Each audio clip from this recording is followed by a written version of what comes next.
Olá. Propostas de privatização sempre implicam grandes debates.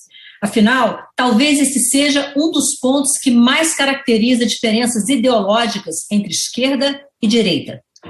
Quando a empresa em questão emprega quase 100 mil pessoas, atua em todo o Brasil e suas origens remontam a meados do século XVII, a discussão tende a ficar ainda mais acirrada. Mas o que dizer quando as mudanças tecnológicas do século XXI revelam que o modelo de negócios dessa empresa pode estar ultrapassado e ela não consegue manter-se competitiva e rentável? No Expressão Nacional, como sempre, os dois lados. Para debater a privatização dos Correios, eu recebo Diogo McCord, secretário de Desestatização, Desinvestimento e Mercados do Ministério da Economia, o jornalista Adroaldo Portal, ex-presidente do Conselho de Administração da Empresa de Correios e Telégrafos, e os deputados Alexis Fontaine, do Novo de São Paulo, e André Figueiredo, do PDT do Ceará. Você, como sempre, está convidado para o nosso debate pelas redes sociais da TV Câmara. O nosso WhatsApp é 61 996202573. Senhores, muitíssimo obrigada por terem aceitado o nosso convite para debater esse tema, que eu tenho certeza que é de grande interesse dos brasileiros. Mas antes de começar o nosso debate, eu vou mostrar duas artes que podem ajudar a quem nos assiste a entender um pouco o tamanho da empresa de que estamos falando. Bom, essa primeira arte, ela deixa claro que os Correios estão presentes em 5.556 municípios brasileiros, ou seja, na quase totalidade dos municípios. São mais de 11 mil agências de atendimento, entre próprias, franqueadas, terceirizadas e comunitárias. Mais de 98 mil funcionários, e já foram cerca de 128 mil, desses 50 mil são os carteiros. E mais de 23.400 veículos próprios, além de 781 terceirizados e 10 aeronaves terceirizadas. Agora, vamos ver alguns dos serviços prestados pelos Correios, alguns só. Serviços de correspondências, encomendas, marketing direto, importação, exportação e soluções digitais. Então, eu começo a nossa conversa de hoje ouvindo o secretário do Ministério da Economia, Diogo McCord. Secretário, muito obrigada pela sua participação no nosso debate. E eu peço que o senhor explique, em linhas gerais, por que o governo defende a privatização dos Correios. Mas eu gostaria também de já entrar na proposta que foi encaminhada à Câmara dos Deputados, o projeto de lei. A ideia é que o setor postal, que é a parte de encomendas simples, cartas e telegramas, permaneça público e o setor de encomendas privado, se eu entendi bem, né? Mas mesmo esse serviço público, essa parte do serviço postal, poderá ser feito por meio de uma concessão à iniciativa privada, inclusive com mais de um operador por região. Eu queria que você explicasse o porquê essa divisão e qual é a viabilidade financeira dessa parte que ficará só com o serviço postal. Bom, Maristela, então, primeiro, bom dia a você, bom dia aos deputados André Figueiredo, Alexis, ao Adroaldo. Parabenizo vocês pela organização desse debate, que, como você muito bem disse no início, ela é muito importante para que a gente possa trazer elementos de diferentes pontos de vista para um debate que, sem dúvida, é fundamental para o desenvolvimento do país. Tá? Esse IPL que fala não da privatização dos Correios, e sim do marco postal, né? Ele traz para a gente, ou ele abre para a gente, um conjunto de possibilidades para que a gente possa trazer realmente a empresa, finalmente, para o século XXI e com um choque de eficiência, tecnologia, né, modernidade, que é o que realmente a população brasileira precisa. Né? Não é uma iniciativa isolada, então isso faz parte de uma estratégia mais ampla que a gente tem para a retomada dos investimentos e, por consequência, da retomada econômica, né? Os Correios, nas nossas estimativas, né, ele consegue quase que multiplicar por 10 a capacidade de investimento que ele tem hoje. Né? É uma empresa que no passado deu muito prejuízo, né? Então a gente vê um histórico que é realmente preocupante. 2013, 300 milhões de reais de resultado negativo, 14 deu 20, né? 2015 deu menos 2 bilhões ali de resultado, 2016 menos 1,5 bilhão. Então, são resultados muito preocupantes e com uma entrega que tem sido cada vez mais comprometida por conta da incapacidade de investimento, né? Então, quais são os pilares fundamentais, né, da nossa proposta? Primeiro, você colocou muito bem, tá? É obrigação do governo garantir a universalização do serviço postal. Então, isso está sendo feito como? Né? Por meio de uma concessão, onde, da mesma maneira que a gente tem energia elétrica, agora, graças ao novo marco do saneamento, a gente vai conseguir avançar muito também no saneamento, que era uma agenda fundamentalmente pública, né? 96% do atendimento no Brasil de saneamento básico era feito por empresas estatais, e o resultado disso é que metade da população brasileira ficou sem acesso, né, ao serviço de saneamento básico por conta disso, no passado.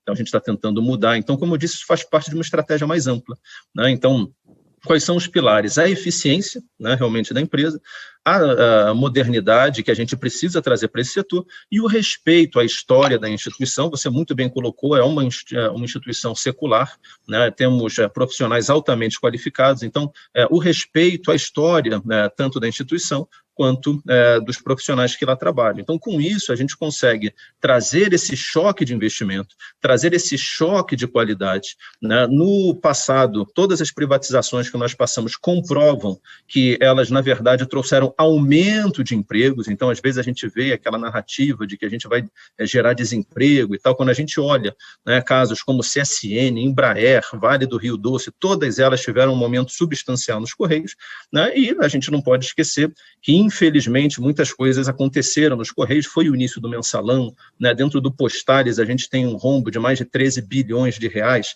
várias operações da Polícia Federal ali dentro do Postales, de Greenfield, Recomeço, enfim, são várias que tem ali dentro. Então, tudo isso combinado traz respeito aos funcionários, porque, né, no plano de previdência eles também tiveram ali problemas graves, né, que comprometeram, inclusive, a aposentadoria desses 95 mil funcionários, né, que você colocou bem aí na tela inicial. Então, isso faz parte, como eu disse, de uma estratégia não só para o setor postal, né, mas para toda a economia brasileira. Obrigada, secretário. Deputado André Figueiredo, eu ouço o senhor agora.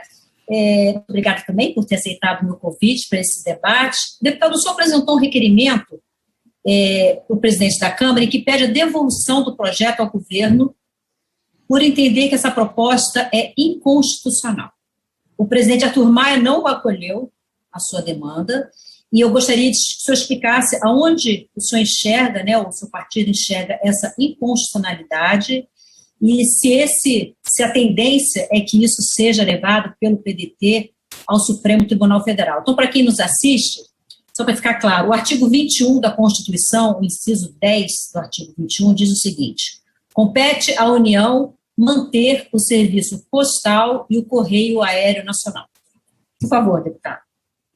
Bem, antes de mais nada, saudar você, Maristela, saudar o secretário Diogo, saudar o deputado Alexis Fontaine, saudar o Adroaldo e a todos vocês que estão nos assistindo através da TV Câmara.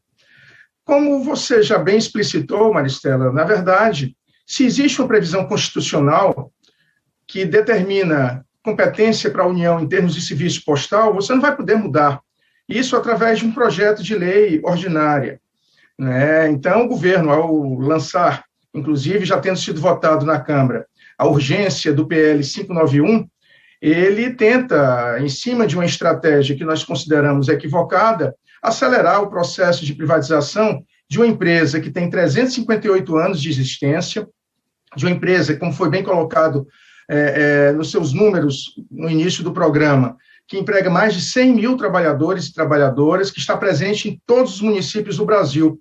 E, de repente, você querer privatizar uma empresa desse porte a toque de caixa, é uma agressão à história da instituição, é uma agressão ao reconhecimento que os Correios têm em termos de eficiência na logística operacional, porque hoje nós temos uma empresa que é superavitária. É verdade que durante alguns anos ela foi deficitária até por conta de que teve que compensar algumas despesas que, por norma contábil, teria que ser agregadas no caso da Postales, E como foi dito também pelo secretário Diogo, né, que também foi alvo de ataques de corrupção. É bom lembrar que quando a gente fala no Mensalão, ele foi iniciado realmente nos Correios com hoje um dos maiores defensores do governo Bolsonaro, o presidente do PTB, Roberto Jefferson, né, que foi flagrado, né, através de uma rede de corrupção que estava montada, infelizmente, nos Correios. E hoje é um dos maiores aliados do presidente da República, e isso tem que ser desmistificado. Se a gente quer realmente os Correios eficientes, vamos trabalhar na perspectiva de viabilizá-lo enquanto empresa, porque a lucratividade já foi atingida. Mas se não houvesse nos últimos anos o então Ministério da Fazenda ter feito uma distribuição de dividendos para a União de 10 bilhões de reais, os Correios não seriam deficitários. E nós temos alternativas para isso. Eu mesmo, enquanto tive a oportunidade, mesmo num período muito exíguo, de ser ministro das Comunicações, nós apresentamos à presidenta Dilma que iria, caso tivesse tempo, editar um decreto tornando os Correios o operador de logística preferencial da administração direta e indireta. É uma sugestão, inclusive, que a gente dá para o secretário Diogo, né, para que a gente, em vez de fazer desinvestimento, a gente invista no que é nosso, no que é do povo brasileiro. Para a gente ter uma noção, só em 2015, o governo federal gastou 50 bilhões de reais em despesas de logística para órgãos da administração direta e indireta, estou falando só do governo federal. Se nós colocarmos uma lucratividade de 5% desses 50 bilhões, nós teríamos aí 2,5 bilhões de receitas adicionais nos Correios, em termos de lucro, que se incorporariam certamente aos 20 bilhões de faturamento e dariam aos Correios essa rentabilidade tão esperada, assim como em outros países do mundo, né? Nós temos aí casos exitosos, na verdade, só para concluir essa nossa primeira parte, nós estamos falando de fazer uma concessão para uma empresa privada, e nem sempre os exemplos de concessão são exitosos. Eu acho que o consumidor brasileiro sabe muito bem de que as concessões de energia elétrica para várias empresas no Brasil são verdadeira catástrofe, aumento de contas, digamos assim, descabidas sendo encaminhadas para os consumidores. Se o Congresso Nacional não tivesse feito uma legislação protegendo os consumidores, vários estariam, nesse momento de pandemia, com suas contas cortadas, porque a empresa, e é legítimo isso, ela visa lucro. Agora, empresa estatal, ela também tem a lucratividade social que ser levada em consideração. E é por isso que nós defendemos com todas as forças que os Correios possam continuar sendo do Estado, do povo brasileiro. Obrigada, deputado. Deputado Alexis Fontaine, agradeço também a sua presença no Expressão Nacional. Deputado, o senhor é relator dessa proposta na Comissão de Desenvolvimento Econômico da Câmara. E, pelo que eu li, o senhor defende a manutenção do monopólio por 5 anos para permitir a reorganização dos Correios. Eu queria que o senhor explicasse um pouco essa ideia e, obviamente, fique à vontade para comentar o que já foi dito até o momento. Obrigado, Maristela. Uma saudação a todos que estão nos acompanhando aqui, Diogo, Acorda, André Figueiredo, Adroaldo. Sim, sou relator. Na verdade, eu estou seguindo muito o projeto PL 591, que prevê esses 5 anos para tornar a empresa atrativa a quem for investir nela, porque nós temos que lembrar de um ponto muito importante. Hoje, os Correios têm a imunidade tributária, ou seja, eles não pagam nenhum imposto, eles não pagam IPVA, eles não pagam pedágio, eles estacionam onde quiserem, não levam multa, eles têm uma série de benefícios que vão cair no dia D0 após a constituição de uma empresa de economia mista, quando a iniciativa privada começa a participar disso. Mas todas as ineficiências ainda estão dentro dos Correios e precisam ser eliminadas. Estou aqui com o índice aqui do Reclame Aqui. São 30.325 reclamações, com índice de resolução de apenas 39,5%, nota do consumidor ao Correio, 2,17%. Nós temos um Correio que está atendendo muito mal e perdendo o mercado rapidamente. As outras plataformas que precisavam dos Correios ou contavam com o Correio, por exemplo, o Sedex 10, estão investindo em frotas próprias. E quando começa a fazer esses investimentos, o Correio começa a perder mercado. E aí a necessidade de a gente agir rápido para poder não perder um patrimônio brasileiro. Sim, todos nós somos sócios desses Correios, mas esses Correios estão perdendo valor rapidamente. Constitucionalmente, nós temos que ler só o texto, muito bem falado pela Maristela, manter os serviços postais. Manter serviços postais não significa prestar serviços postais. O governo pode ter concessões, parceiros muito mais eficientes, focados nos resultados, para poder entregar melhores serviços aos menores preços para o consumidor. É o que aconteceu com a Alemanha, quando a Alemanha abriu e fez a privatização, e inclusive comprou a DHL dos Estados Unidos, se tornou uma das maiores empresas, empregando quase 550 mil funcionários no mundo. Veja como se pode abrir, expandir, e além das fronteiras, usando uma bela logística que nós ainda temos. Ou uma Embraer, que se tornou líder em jatos regionais, simplesmente o governo mantendo a Golden Share, ou lá, chamamos de ações ordinárias especiais, onde ele pode ter algum controle, mas deixe que a iniciativa privada aplique isso. Veja, toda vez que os Correios dão prejuízo, e vamos falar que até os lucros são ilusão. Os prejuízos são uma realidade, mas os lucros são ilusão, porque se a gente pegar 20 bilhões de faturamento e botar 20% de carga tributária, que é a média do serviço, nós estamos falando em 4 bilhões de reais que não são recolhidos aos cofres públicos. Sem contar o IPVA, pedágio, todos esses outros itens aí, né? Você mesmo falou que são 23.422 veículos que não pagam IPVA. Concorrência desleal com qualquer outro do mercado, porque simplesmente as outras empresas têm que pagar tudo isso. Quando a gente coloca esses 4 bi no resultado da empresa, ela não deu lucro nunca, e nem está dando lucro hoje. E é esse o momento, Maristela, que a gente, né, o governo apresentou, e a gente concorda, 5 anos ainda do monopólio de alguns serviços, não estamos tomar cuidado, que é bem restrito o serviço, para poder tornar atrativo e poder botar a casa em ordem, para poder aí sim estar concorrendo em pé de igualdade com qualquer outra empresa no mercado.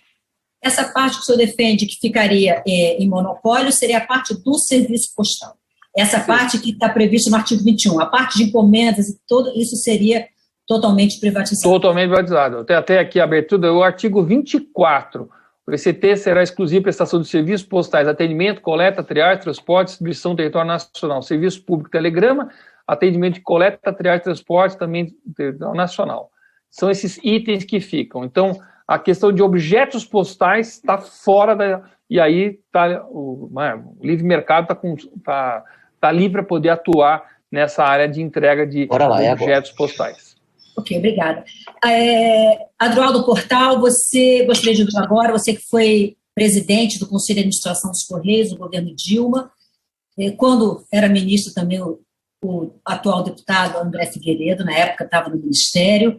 Eu queria ouvi-lo sobre essa questão de como é que funciona fora do Brasil. O deputado Fontaine deu o exemplo da Alemanha. A Alemanha, se não estou enganada, levou 10 anos fazendo esse processo de transição.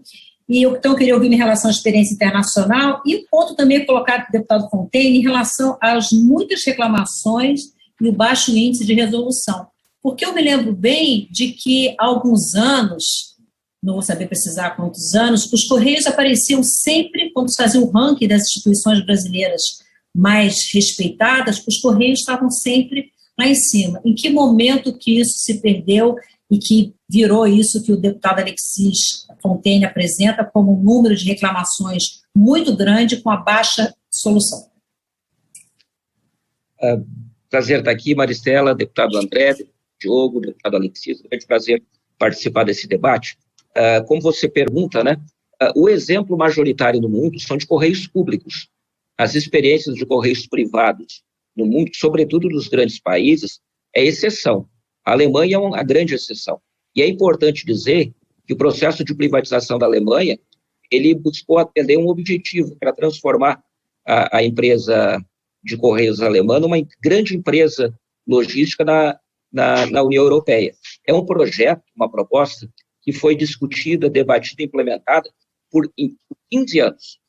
Para vocês terem uma ideia, isso começou lá na década de 90, no início da década de 90, e foi na virada dos anos 2000 que se vendeu 50% das ações da empresa e depois 20% anos depois. Foi um processo bastante complexo, né, que transformou a DHL numa empresa mundialmente conhecida, mas é importante dizer que é um tema que merece muita discussão. A discussão da privatização da empresa alemã ela merece por si só um debate imenso, porque realmente foi muito complexo e tem lá seus problemas. Só para vocês terem uma ideia, o preço, e isso é pacífico, o preço das tarifas do serviço alemão hoje são 5 vezes maiores, corrigida a inflação, do que era naquele momento. Então, isso é algo que precisa ser levado em conta, a disposição de se pagar tão mais caro.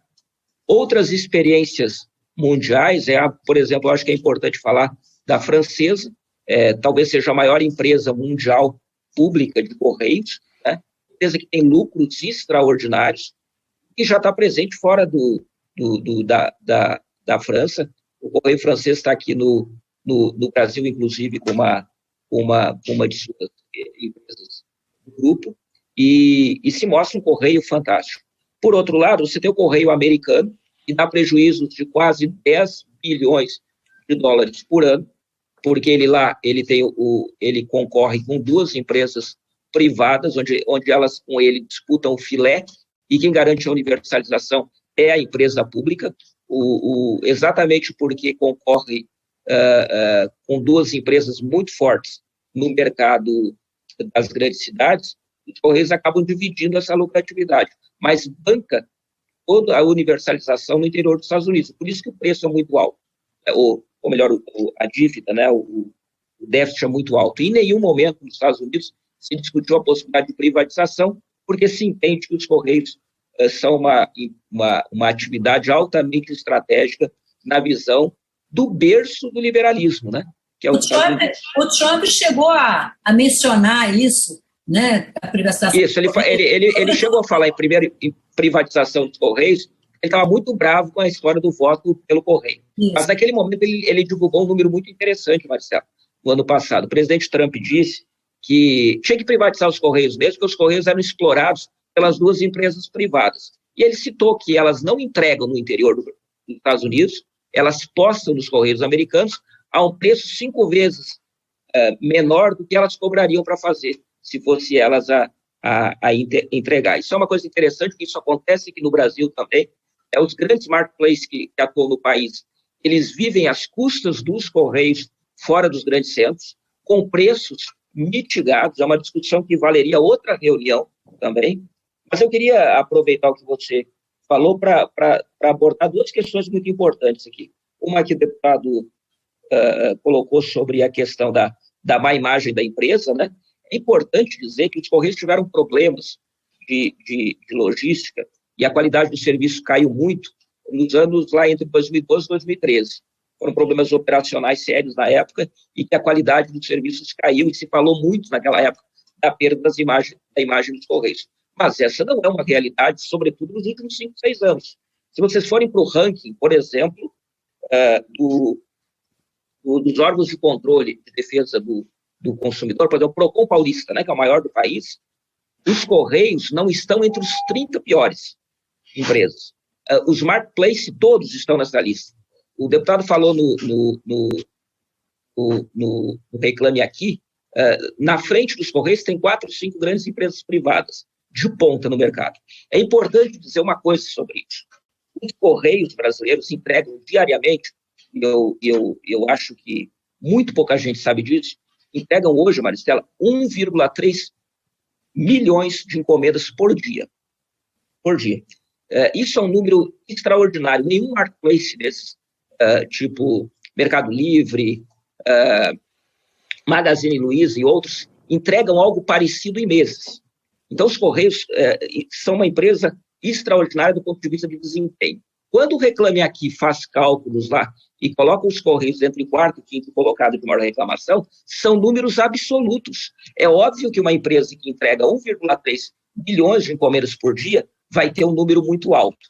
Agora, como eu disse, os seus concorrentes, os marketplaces que atuam no mercado, percentualmente têm desempenho muito pior. E a prova disso, para encerrar, é que hoje, 10 de maio, o jornal o Globo traz uma notícia.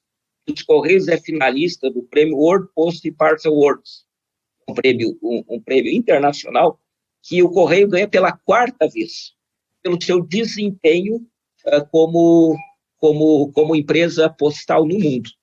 Uma das vezes que ganhou esse prêmio foi quando o deputado André Figueiredo era ministro das Comunicações e eu estava na presidência do Conselho de Administração dos Correios. E de lá para cá, na verdade, os Correios ganharam esse prêmio 4 vezes. Na categoria consumidor, pela distribuição de livros didáticos no MEC, ganhou como categoria responsabilidade social como Banco Postal, e também ganhou, na vez do ministro André Figueiredo, na mega operação da entrega de kits da TV digital. Então, é uma falácia falar no Correios como uma empresa de baixa qualidade. Ela supera em muito, todas as concorrentes no mercado. Obrigada, Adroaldo. Eu recebi aqui já várias participações, as pessoas estão participando pelo YouTube, sobretudo. Algumas pessoas, como, por exemplo, o Daniel Ulisses, de Anápolis, ele concorda plenamente com a privatização. Já o Fábio Strozani, ele diz que a privatização... ele é contrário à privatização, o Fábio Strozani, e a Rosângela Lacerda acrescenta que a privatização escraviza empregados e a população em geral. Mas o Moraes da Silva, ele traz um ponto, que é o ponto que eu gostaria de colocar para o secretário Marconi tratar. Ele diz o seguinte: quem vai atender os locais que não têm bancos para pagar contas e receber salários? Tem municípios que dependem totalmente dos Correios. Secretário, eu coloquei na chamada que eu fiz no programa a seguinte observação: entregar carta em São Paulo pode até ser uma tarefa relativamente fácil, né? Não estou querendo diminuir o trabalho do pessoal dos Correios de forma alguma, né? Mas é um estado em que você tem boas rodovias, né? Que você tem uma logística boa, que facilita o trabalho dos Correios. Mas quando a gente pensa, por exemplo, no Pará, né? Um estado imenso, que até os deputados do Pará muitas vezes têm dificuldades em circular e ora fica em Brasília, ora vão para um pedaço uma direção do Estado, outra para outra, porque a logística é muito diferente. Como garantir que uma empresa privada, uma concessionária, vai atender esses rincões brasileiros? A gente falou, por exemplo, que os Estados Unidos têm um correio público, né? O USPS, né? O Serviço Postal dos Estados Unidos é uma empresa pública. Os Estados Unidos é um país de dimensões continentais, como o Brasil. Um país que tem dimensões continentais como nós temos e com diferenças regionais e geográficas e sociais tão diferentes quanto a nossa. Uma empresa privada vai atender isso? Olha, Maristela, então vou começar respondendo essa pergunta e depois, se você me permite, eu vou voltar em alguns pontos que foram colocados aqui, né? Bom, vamos lá. E aí eu vou usar para responder essa sua pergunta um paralelo com relação ao comentário do deputado André sobre o setor elétrico, tá? De empresas que foram privatizadas. O setor elétrico hoje, ele atende a 99,8% da população brasileira, né? E se você olha os índices de qualidade das empresas, você vai ver que quem tem índices baixos são as empresas públicas e não as privadas, até porque a empresa privada, quando ela tem um baixo índice de qualidade, a ANEEL, que é a agência reguladora, aplica multas pesadíssimas e muitas vezes apenas cancela a concessão daquela empresa privada, né, e relicita para um outro agente privado que resolve, ou ele resolve o problema ou ele cai fora. Então a regulação é peça-chave aqui, né? Quando a gente olha casos como Goiás, que era uma empresa pública, lanterninha no ranking brasileiro em termos de investimento, né, e olha o que aconteceu após a privatização, os ataques que ela sofreu foram sempre, puxa, olha só, a empresa é privada e não resolveu, né? E isso 1 ano depois, né? Depois de 2 anos, bom, está começando a resolver. 3 anos depois, eles multiplicaram, né, ao longo desse período o investimento nada menos do que por 4. Tá? Então, agora sim, os índices de qualidade ficaram bons, agora que são públicos, que é privado. A CEE, né, que era a empresa pública do Rio Grande do Sul, ia perder a concessão, a ANEEL ia caducar a concessão dela. Tá? E aí agora finalmente foi privatizada e vai retomar os seus investimentos. Então, de novo, tá, Maristela, isso gera muito mais empregos do que da época que era pública, muito mais. O que não tem são algumas mordomias de algumas pessoas, em especial dentro da empresa, que não são a maioria, né, dos funcionários, ou seja, a média dos funcionários só tem a se beneficiar com a privatização, porque é uma empresa muito mais livre, é uma empresa que vai poder promover. Agora, algumas mamatinhas que tem ali para algumas pessoas em especial, isso acaba, obviamente, no ato contínuo. Então, de novo, como que você garante a universalização desse serviço? Com uma boa regulação. E é isso que o projeto de lei traz, né? A Anatel, que passaria também a acumular, né, a agenda de serviços postais, garantiria a universalização para todo o país. Detalhe importante, tá? Hoje a lei das estatais, que é 13.303, já traz um comando claríssimo de que nenhuma empresa pública pode prestar um serviço público sem ser devidamente remunerada por isso, né? Então, isso já é uma exigência para toda empresa pública, para a gente evitar práticas do passado, né, que levaram aquelas famosas pedaladas, né, que apesar de terem sido feitas basicamente com bancos, pode acontecer com vários outros serviços das empresas estatais. Então é assim que a gente resolve. E os Correios hoje, eles são ancorados basicamente em duas coisas, que é o monopólio, né, ou seja, o impedimento de que novos agentes possam entrar naquele determinado segmento de correspondências, e a imunidade tributária, que o Alexis trouxe muito bem. Tá? Então, sobre o lucro ou não lucro dos Correios, só começou a dar lucro com o general Floriano, agora em 2019 e 2020. Né? Olha o passado que você vai ver prejuízos enormes, bilionários.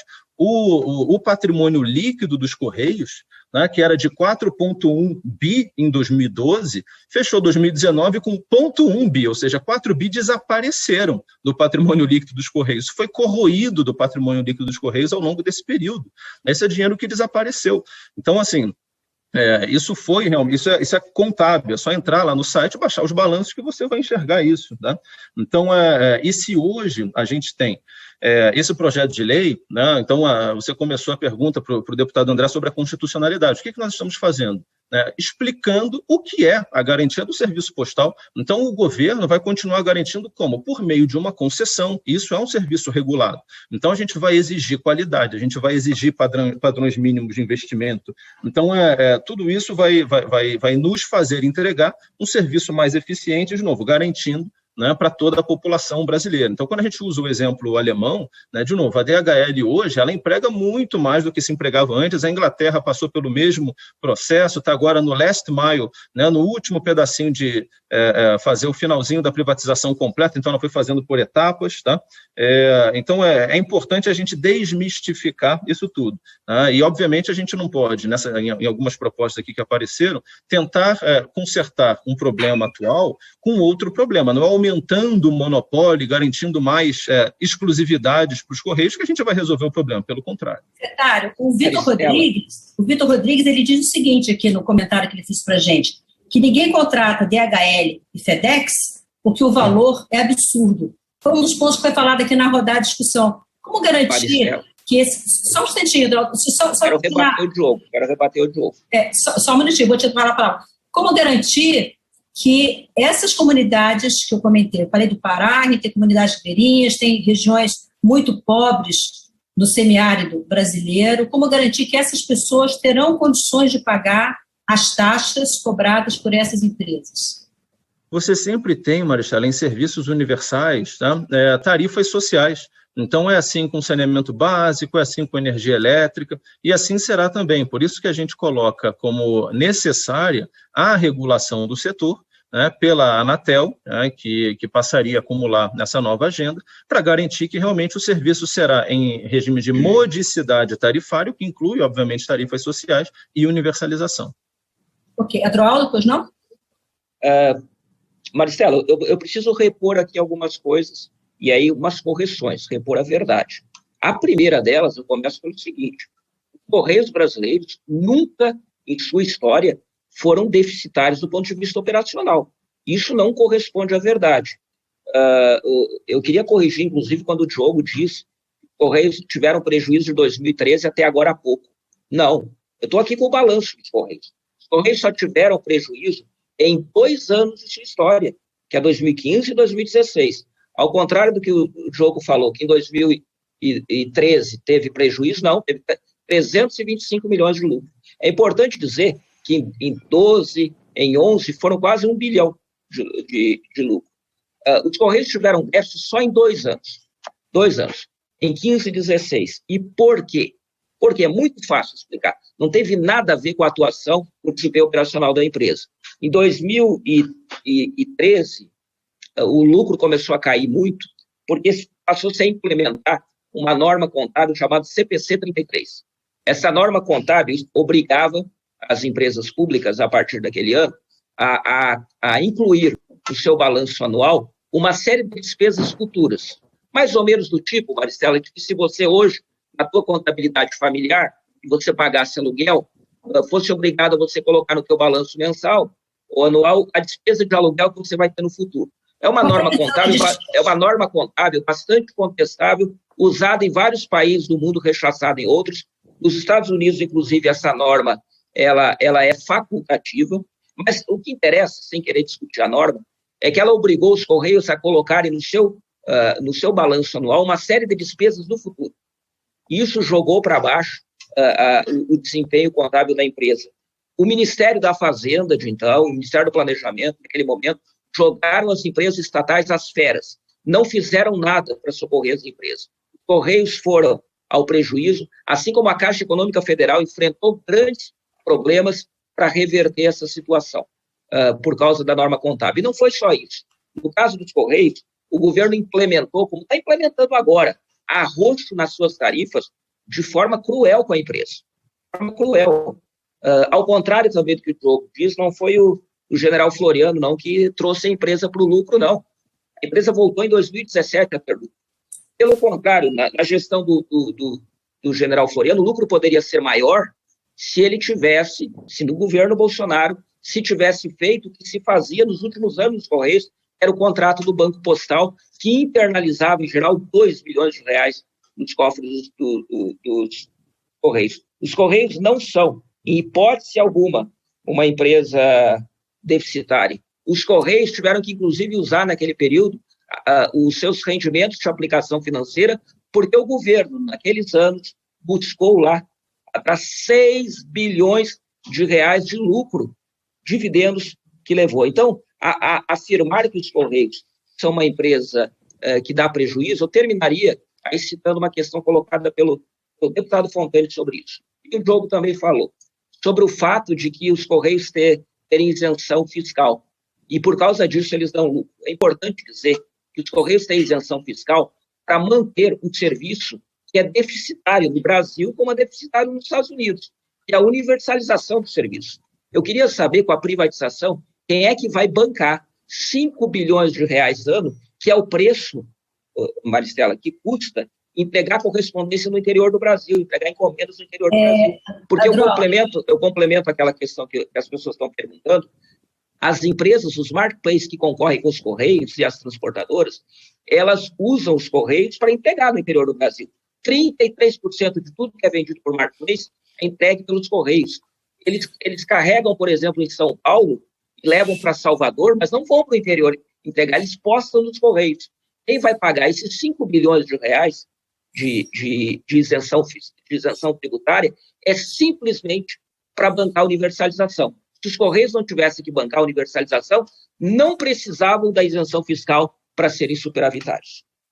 Ok, obrigada. Deputado Alexis Fontaine, eu gostaria de ouvir, mas antes quero fazer um esclarecimento. A gente está falando muito em questão de imunidade tributária.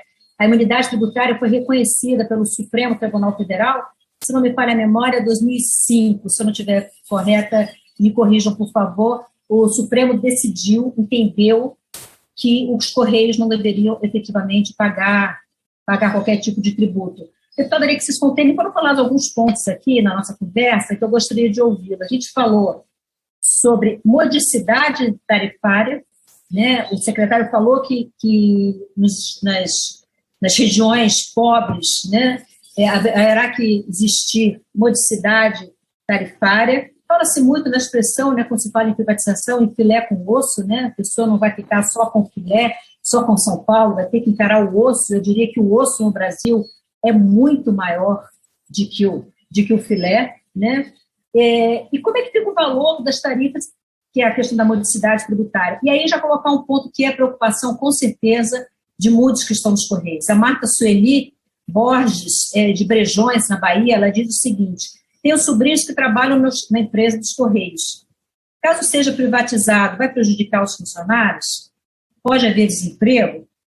E a Rosângela Lacerda diz: não se faz concurso público desde 2011.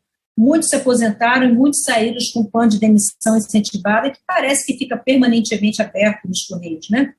não existe, não tem nada. Maristela, do mesmo jeito que tem concessão de linha de ônibus que é deficitária. Quando você faz uma concessão, entra no pacote as regras do jogo, e quem quiser entrar nessa concessão sabe as regras, e vai ter lugares em que ele realmente pode ganhar mais e outros lugares que vai ganhar menos. E veja a loucura de uma DHL, a Federal Express, nos Estados Unidos. Lá eles são obrigados a cobrar o dobro dos Correios americanos, que é o modelo de concessão que eles fizeram. E mesmo assim eles crescem muito. Por quê? Porque eles entregam na hora, com a competência e a necessidade que as pessoas precisam. As pessoas não têm problema de pagar mais se as coisas acontecerem de fato. O Sedex 10 é um exemplo disso. Só que até o Sedex 10 começou a virar, acho que 10 dias, não é? 10 horas. E aí começou a se perder a eficiência. É preferível contratar Federal Express, ou UPS, ou DHL, para poder entregar.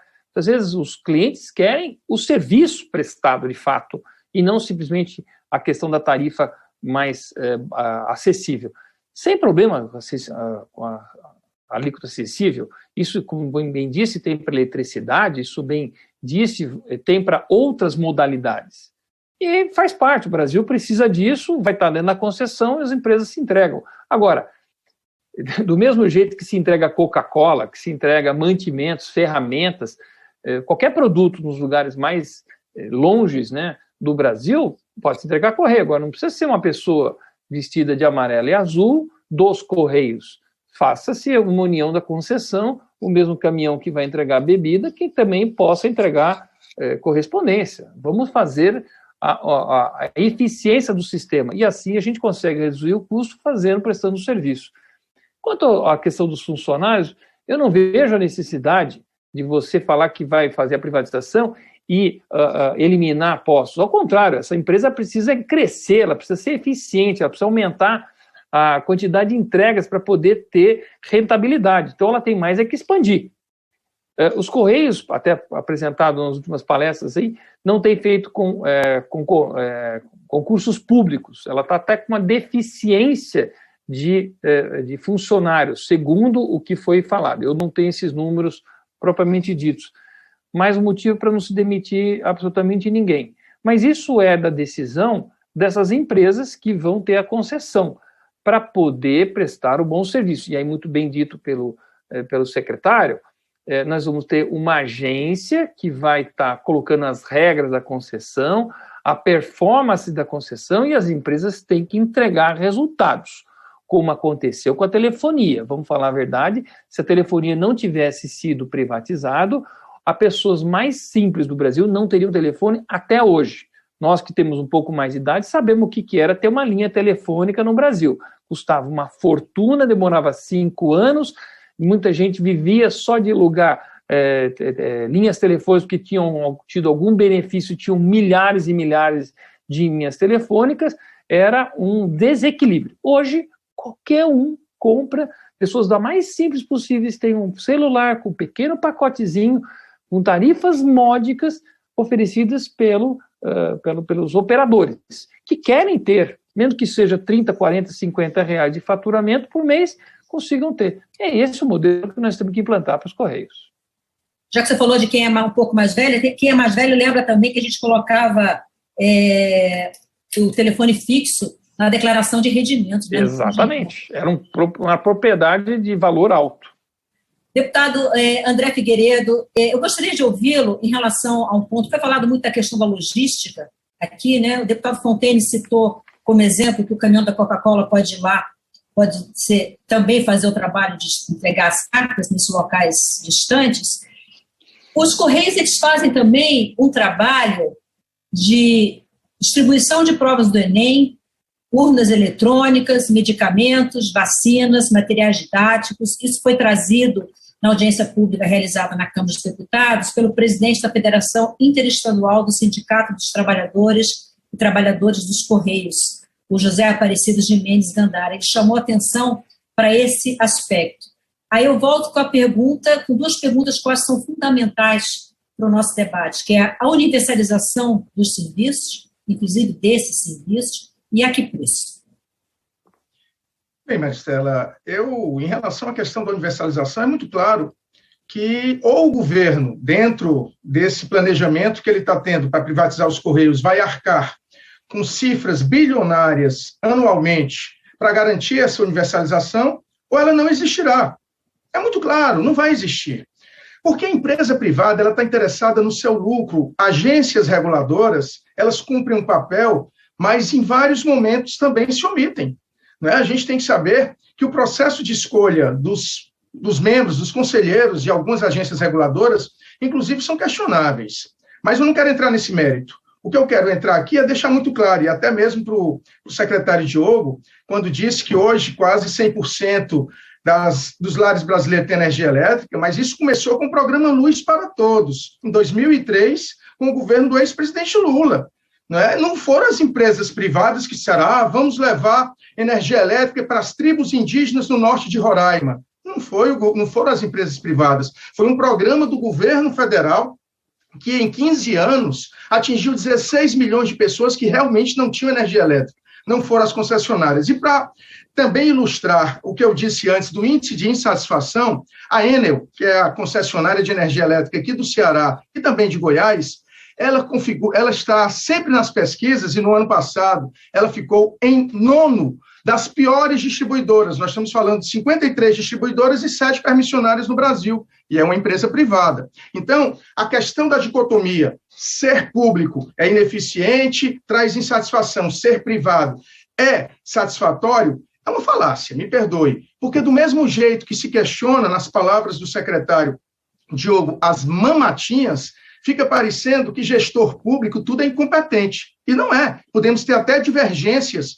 do ponto de vista ideológico, mas quem está no governo federal não significa que é incompetente, não significa que está atrás de uma mamatinha, porque, às vezes, essa falácia de dizer, olha, vamos acabar com as mamatinhas, acaba dando lucros vultosos para quem adquire reservas petrolíferas que a Petrobras, a muito custo, conseguiu descobrir as reservas do pré-sal, acaba trazendo lucros vultosos, como a Companhia Vale do Rio Doce, que o presidente Getúlio Vargas criou e que foi estratégica para o crescimento do Brasil, juntamente com o próprio BNDES, que serviu para fazer com que as empresas pudessem investir no Brasil. Então, são visões distintas, evidentemente. Nós não temos a tese do Estado mínimo.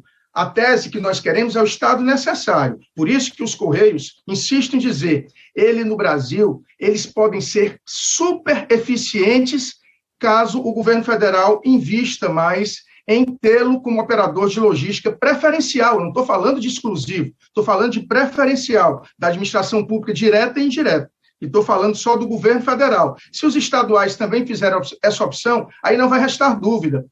Porque eu queria apenas deixar muito claro, Maristela, é que nos 20 maiores países do mundo, em termos de área territorial, os Correios são estatais. Todos. Rússia, Canadá, Estados Unidos, aqui o Brasil. E nós estamos falando de 8 países no mundo, um dos quais Portugal, que tem Correios 100% privado. E é bom que se diga que em Portugal está dando tanto problema de entrega, de aumento tarifário, que já existe um grande movimento para reestatizar os Correios de Portugal. E é por isso que eu digo, se nós queremos um Correios universal, nós temos que apostar nos Correios do Brasil, nessa empresa que é centenária, nessa empresa que está em todos os municípios brasileiros, cumprindo também um papel importantíssimo. Onde não existe agência bancária, o correspondente bancário é um posto dos Correios. Então, a gente precisa cada vez mais ter isso como claro. Nós temos os Correios como esse grande instrumento de integração do povo brasileiro e, acima de tudo, de respeito a uma instituição histórica e que nós temos que ter muito zelo para que acabe não tendo que privatiza de uma maneira mais ou menos impensada, porque esse projeto 591 ele foi mandado de uma maneira tão abrupta que tem muitas lacunas. Certo? Então, um projeto de privatização de uma empresa como essa não pode ser feito a toque de caixa, nós precisamos sim ter muito zelo, e é por isso que dentro do Congresso Nacional nós faremos tudo o que for necessário. Esperamos, evidentemente, que o presidente Arthur Lira dê o rito adequado a uma privatização que, se acontecer, poderá ser muito danosa para o Brasil, mas nós lutaremos bastante contra ela. Obrigada, deputado. Secretário, nós estamos indo para a última rodada do nosso programa, já estamos caminhando para o final. Eu gostaria de ouvi-lo em relação a um ponto que foi colocado aqui já 2 vezes pelo deputado André Figueiredo, que é a proposta de tornar os Correios operador de logística preferencial da administração pública, o que, na visão do parlamentar, tornaria a empresa viável. O senhor acha que isso é possível? Qual é a sua opinião sobre isso? E outra coisa, desculpa, para a gente terminar, esse trabalho está sendo feito em parte, está sendo produzido em parte pelo governo. Foi feito primeiro um estudo, capitaneado pelo BNDES, o estudo foi apresentado agora em março, foi apresentado o projeto de lei para o Congresso Nacional, e quais são as próximas etapas? Ótimo. Bom, Maristela, antes eu queria só colocar um ponto para o Adroaldo, tá? Que ele trouxe a questão do lucro. É importante a gente sempre lembrar como funcionam os balanços, e me causou preocupação como ele foi do Conselho, de buscar um balanço original e não reapresentado. Adroaldo, a gente sempre tem que buscar o balanço final, tá? Você pegou uma versão provisória, então, assim, os Correios, se você, uma sugestão, busca o ano seguinte e olha a reapresentação do número, que você vai ver que ele fechou num prejuízo de 312 milhões de reais, efetivamente, em 2013, tá? Então, assim, 312, só que você, para buscar essa informação, você tem que ir no de 14, aí você busca a reapresentação de 2013 e você vai achar o número certo, tá? Bom, e com relação ao operador preferencial, de novo, você falou de 2017, realmente em 2017 deu um lucro ali, mas em 2018 os Correios pediu mais 200 milhões de reais para a gente de volta. Então isso diminuiu, vamos dizer, um pouquinho o lucro que ele tinha dado em 2017. Então é importante olhar sempre como um filme, tá? Não peguem como uma fotografia ali o balanço que a gente acaba errando.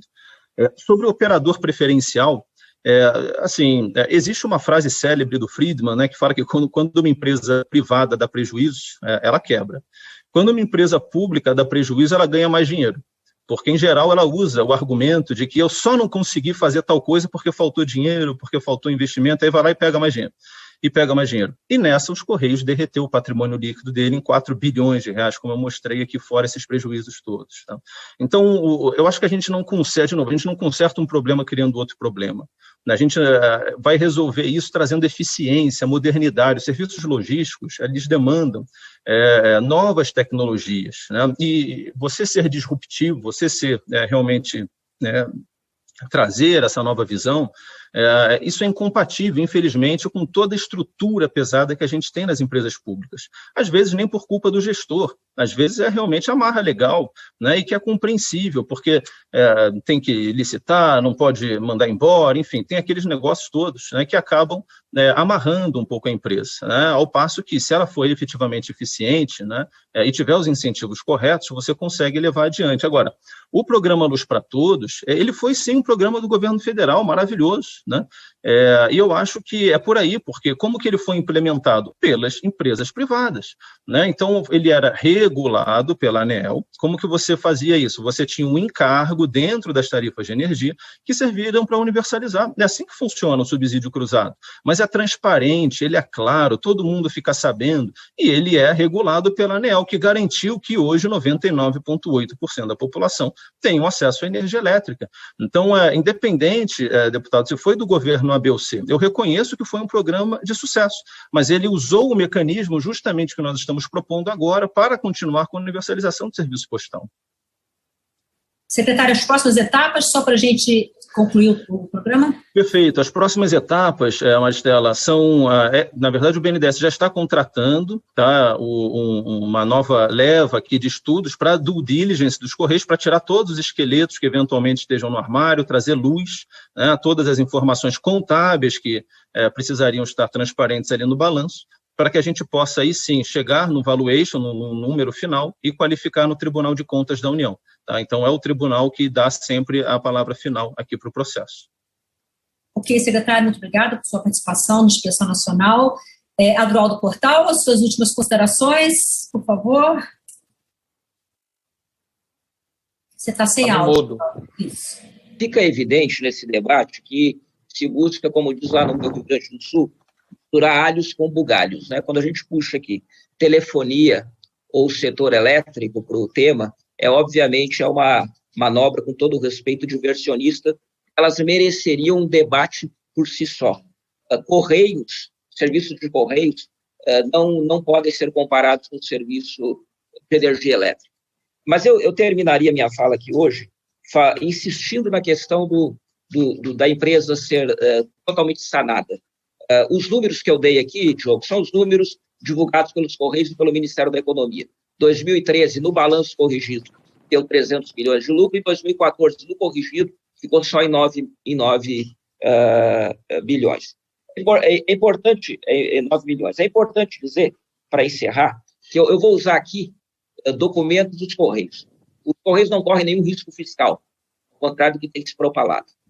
A prova disso é que um estudo recente, que pode ser consultado, assinado pelo general Floriano, por toda a sua diretoria e o Conselho Fiscal dos Correios, mostram o quê? Que os Correios não correm risco de descontinuidade operacional ou risco de déficit nos próximos 10 anos.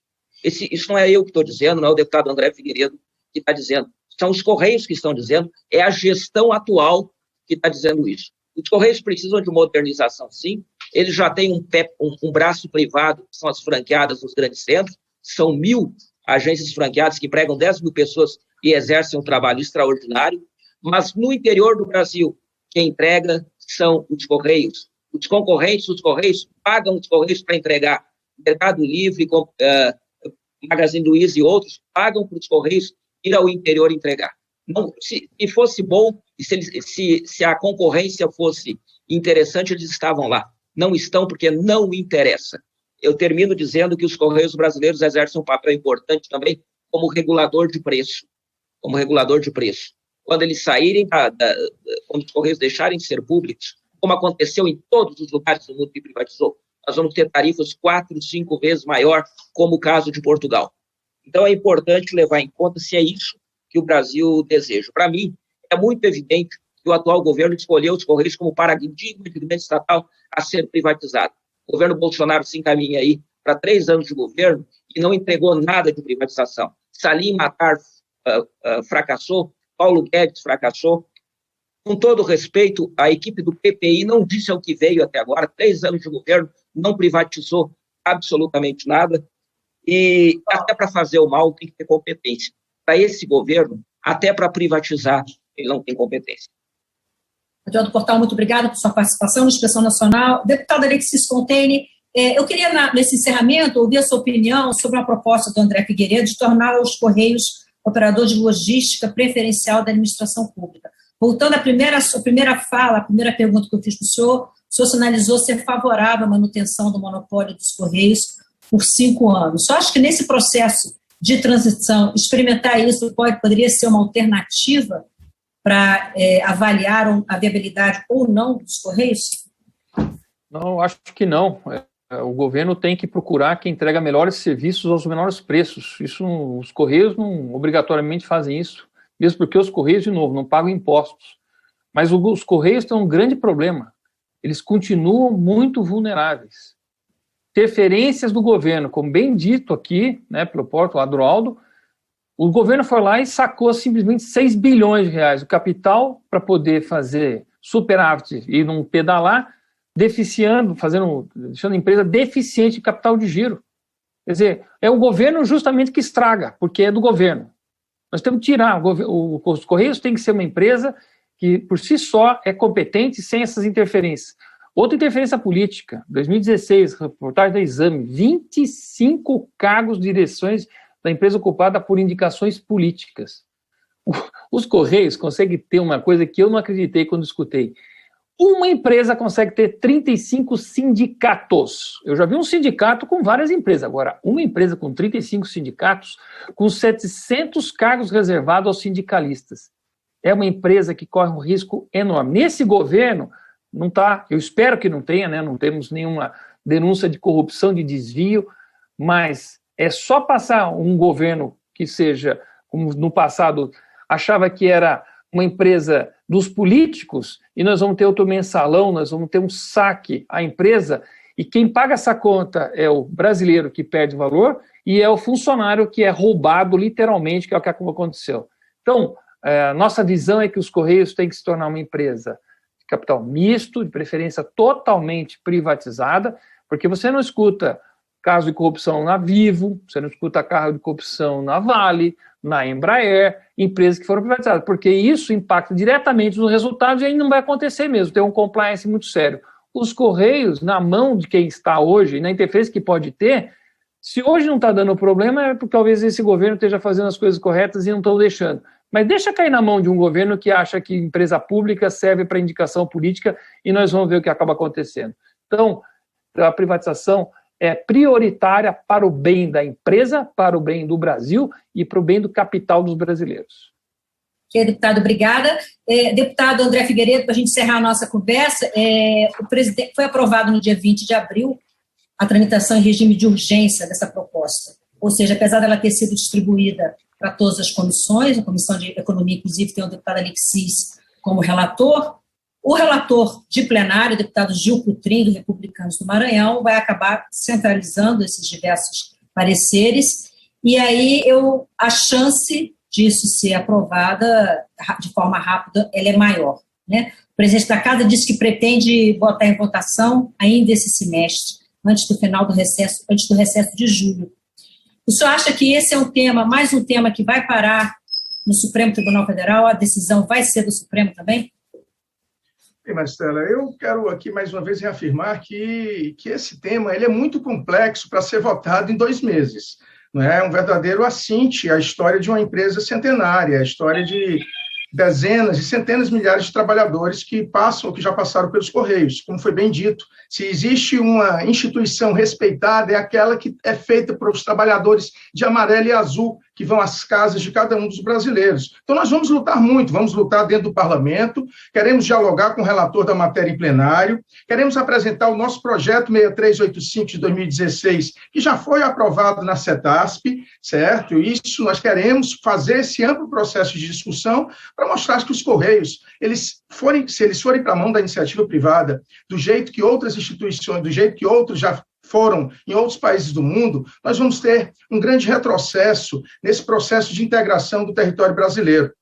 Nós temos um viés anti-privatização de vários setores. Topamos privatizar aeroportos, por que não? Mas privatizar Correios, privatizar empresas que cuidam do sigilo dos dados, que inclusive os Correios também cuidam da inviabilidade das correspondências, né? Privatizar a Serpro e Dataprev, nós somos contra e faremos esse bom combate dentro do parlamento, porque hoje os Correios são acionados por 90% das lojas de comércio eletrônico. Os Correios no setor de encomendas, que é concorrencial, ele está na frente, inclusive, das 3 gigantes multinacionais que estão no Brasil. Então, os Correios, sim, têm tudo para dar lucro e nós travaremos esse debate no parlamento, se for necessário no judiciário, e quero deixar muito claro, sindicatos, sejam eles laborais, sejam eles patronais, eles são muito bem-vindos no debate. Eu acho que a gente não pode desconhecer a importância que é o processo de sindicalização no nosso país. É importante para defender justamente bandeiras legítimas dos patrões e dos trabalhadores. Por isso que nós vamos sempre defender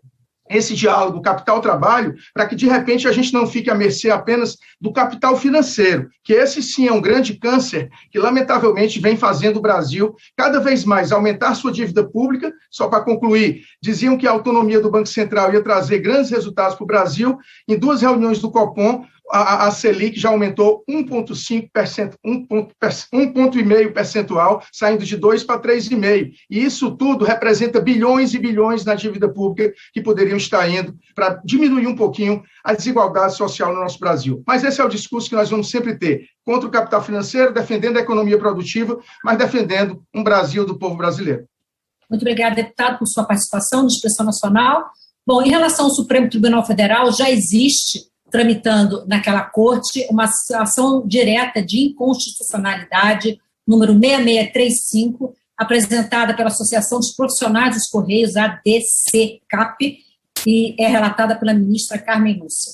Se você quer acompanhar o andamento dessa proposta na Câmara dos Deputados, basta você ir na página da Câmara, no alto da página da Câmara na internet, atividade legislativa, propostas legislativas. Você marca lá o PL de projeto de lei, PL 591, ano 2021, cadastra o seu e-mail e você passa a ser notificado por tudo que acontecer com essa proposta na Câmara dos Deputados. Eu agradeço a sua audiência, a sua participação. Eu sou Maristela Santana e a gente se vê na próxima segunda, ao vivo, na TV Câmara e nas nossas redes sociais. Até lá!